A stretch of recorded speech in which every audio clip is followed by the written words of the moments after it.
Part 2 काकी। उस दिन बड़े सवेरे श्यामू की नींद खुली तो उसने देखा कि घर भर में कोहराम मचा था। उसकी माँ नीचे से ऊपर तक एक कपड़ा ओढ़े हुए कंबल पर भूमि शयन कर रही थी और घर के सब लोग उसे घेर कर बड़े करुण स्वर में विलाप कर रहे थे। लोग जब श्यामू की माँ को शमशान ले जाने के लिए उठाने लगे तब उसने बड़ा उपद्रव किया। लोगों के हाथ से छूटकर वह माँ के ऊपर जा गिरा और बोला, काकी सो रही है, इसे इस तरह कहाँ लिए जा रहे हो? मैं इसे न ले जाने दूंगा। लोगों ने बड़ी कठिनाई से उसे हटाया। काकी के अंतिम संस्कार में भी वह ना जा सका। एक दासी किसी तरह उसे घर में ही संभाले रही।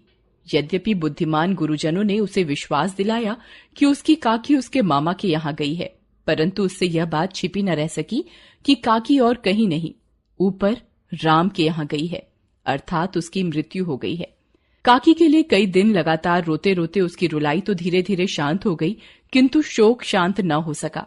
वह प्रायः अकेला बैठा बैठा शून्य मन से आकाश की ओर देखता रहता। एक दिन आसमान में उसने एक पतंग उड़ती हुई देखी। न जाने क्या सोचकर उसका हृदय एकदम खिल गया।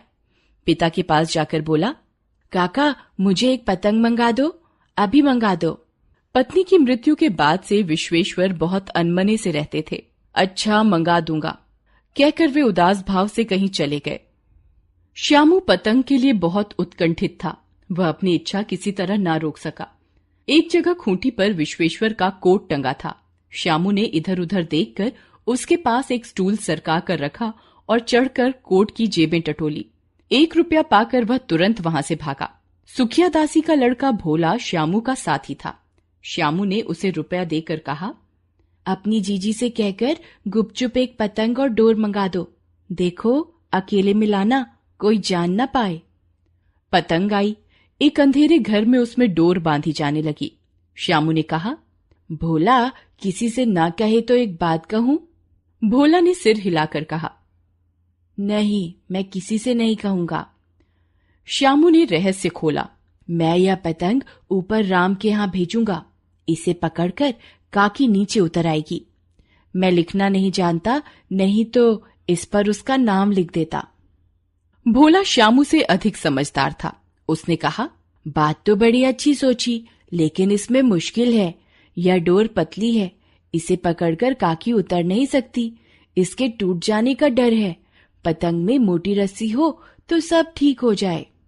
श्यामू गंभीर हो गया। मतलब यह कि बात लाख रुपए की सुझाई गई थी, लेकिन मुश्किल यह है कि मोटी रस्सी कैसे मंगाई जाए। पास में दाम है नहीं और घर के जो लोग उसकी काकी को बिना दया ममता के जला आए हैं, वे उसे इस काम के लिए कुछ देंगे नहीं। उस दिन श्यामू को चिंता के मारे रात भर नींद नहीं आई। पहले दिन की ही तरकीब से दूसरे दिन फिर उसने पिता के कोट से 1 रुपया निकाला और भोला को देते हुए बोला, देख भोला, किसी को मालूम ना होने पाए। अच्छी अच्छी 2 रस्सियां मंगा दे। 1 रस्सी छोटी पड़ेगी। जवाहर भैया से मैं एक कागज पर काकी लिखवा दूंगा। नाम लिखा रहेगा तो पतंग ठीक उन्हीं के पास पहुंच जाएगी।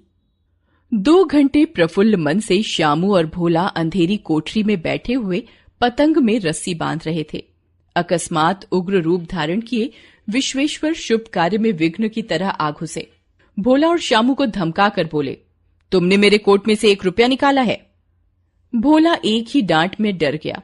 बोला, श्यामू भैया ने रस्सी और पतंग मंगाने के लिए निकाला था। विश्वेश्वर ने श्यामू को 2 तमाचे जड़कर कहा, चोरी सीख कर जेल जाएगा। आ तुझे अच्छी तरह समझाता हूं। कहकर फिर कई तमाचे लगाए और कान मलने के बाद पतंग फाड़ डाली। अब रस्सियों की ओर देखकर पूछा, ये किसने मंगाई हैं? भोला ने कहा, इन्होंने मंगाई थी। कहते थे पतंग को तानकर काकी को राम के यहां से नीचे उतारेंगे। विश्वेश्वर हतबुद्धि होकर वहीं खड़े रह गए। उन्होंने फटी हुई पतंग उठाकर देखा। उस पर चिपके कागज पर लिखा था, काकी।